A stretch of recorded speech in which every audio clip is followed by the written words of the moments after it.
আপনাদের বাসা কই, কি বলতে চান আমাকে বলেন। আমাদের বাসা হলো কালিয়াকুর। কালিয়াগড়। বৃষ্টিতে ভিজা ভিজা মানিক ভাই আপনার কাছে আসছি, হয়তো আমার পোলা আপনি রাখবেন, আর নাহলে আমাদের চিকিৎসা ছেলেদের করাইবে। আমরা খুব অসহায় হয়ে আপনার কাছে আসছি।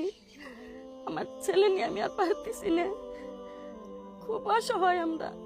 দেখেন, ছেলে হচ্ছে আপনার, চিকিৎসার খরচ দেবো আমি, মানে আমার আমার পক্ষে তো সম্ভব না, আমি তো এত টাকার মালিক হই নাই। কারণ এক একটা চিকিৎসার ক্ষেত্রে টাকা পয়সা যায়। দেখেন ছেলেটা একদমই আপনার ছেলের বয়স কত? 6 বছর। এই যে আপনার ছেলের পিছনের যে এত টাকা পয়সা, এই টাকা পয়সা আমি কেমনে দিব? আমি তো এত টাকার মালিক হই নাই ভাই।